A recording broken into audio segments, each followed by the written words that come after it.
Welcome back, dear student. Now let us continue our simple present tense. As I have told you before, simple present tense have 4 forms, simple past tense have 4 forms, and simple future tense have 4 forms. And we are reading 4 forms a day, every day, and that will be continue till we finish our tense classes. Dear student, I have explained you simple present tense, indefinite tense, simple present continuous tense, simple present perfect tense. Now it is the last form of simple present tense, indefinite tense, that is simple present perfect continuous tense. Present perfect continuous tense. Recently we have finished present perfect tense. Now it is present perfect continuous tense. Now have a look on the screen. It is used to express a continued or ongoing action that started in past and is continued till now. When I am talking, at that time the work is going on. It has started a past ago. It has started a long ago, and it is continuing. It is still ongoing.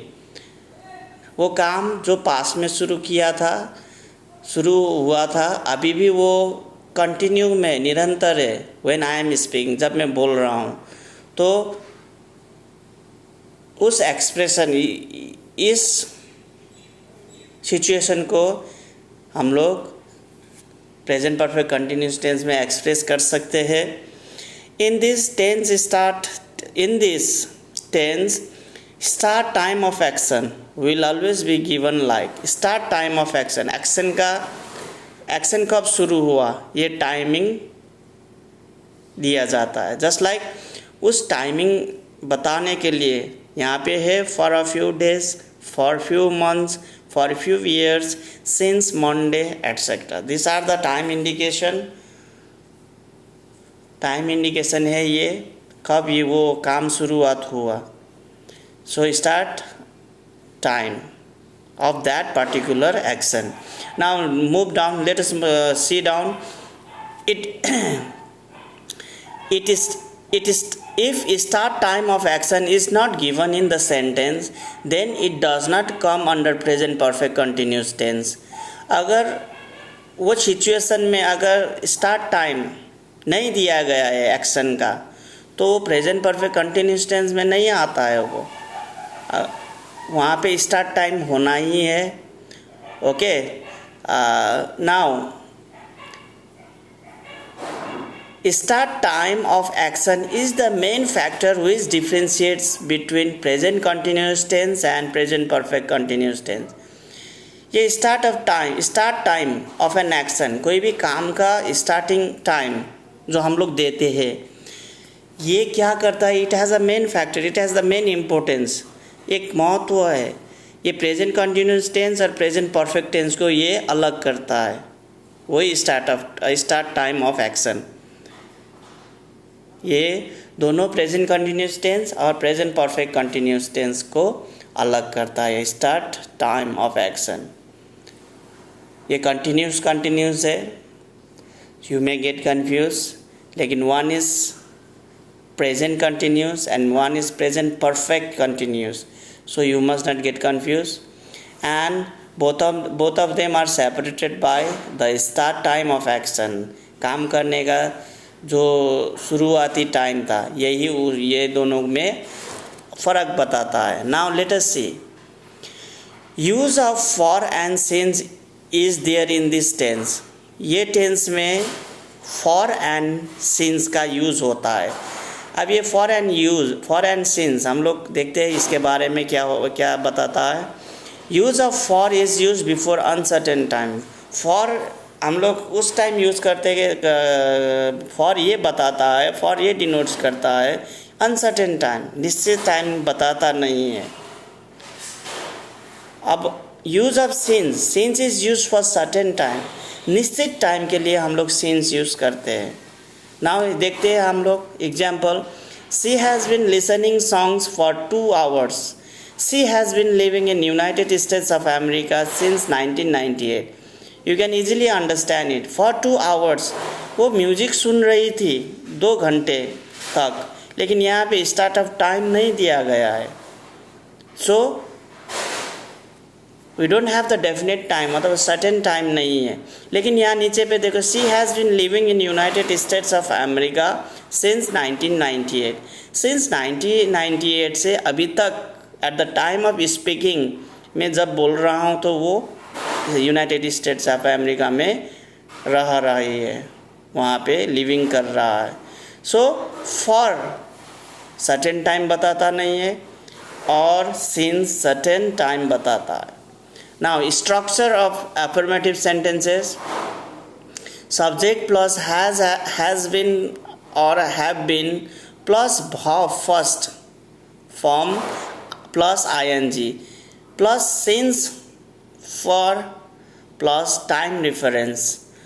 अब time reference का मतलब होता है 2 hours, 3 hours, 2 night, 1998 ऐसे करके time reference.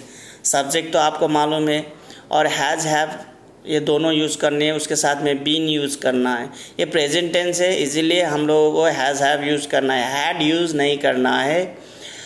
और verb form first verb form use करना है in the ING form. Playing, dancing ऐसे first form.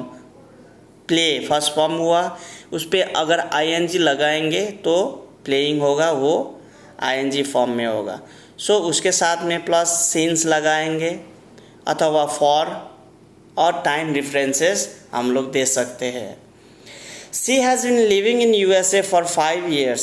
She has been, the structure देखो, subject she, has been is there, living first form of verb with ING, in USA for use किया गया है, क्योंकि यहाँ since होता तो 5 years नहीं, ये नहीं होगा, निश्चित टाइम वहाँ पे लगाना है. यहाँ फॉर है इसीलिए 5 years हो गया. 5 years, for 5 years that means 5 साल तक वहाँ रही, लेकिन कहाँ कब से रह रही है ये पता नहीं, अनसर्टेन टाइम में. सो हम लोग फॉर यूज़ कर रहा है. Structure of interrogative sentences: has have plus subject plus been plus verb first form plus ING plus since और for plus time reference. Had she been living in USA for 5 years. Has she been living in USA for 5 years? Question mark.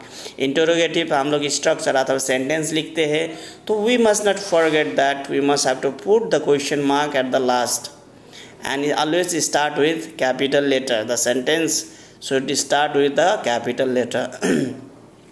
Structure of negative sentences, ये भी same ही है लेकिन not use करना है. अब not कहाँ use करना है? Subject plus has not been अथवा have not been plus be verb first form plus ING plus since और अथवा for plus time reference. She has not been living in USA for 5 years. He has not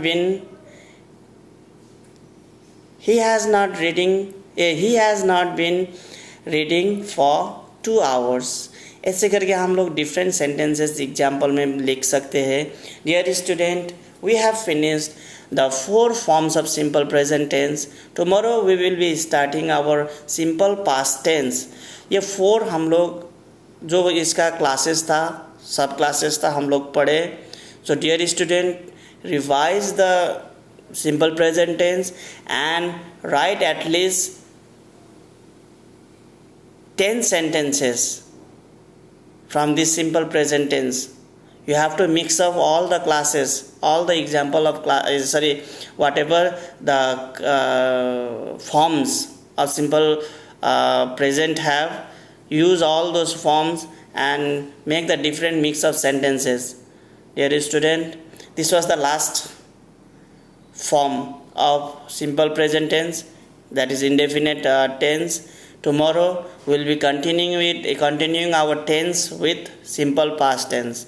Till then, have a nice time. Thank you and bye.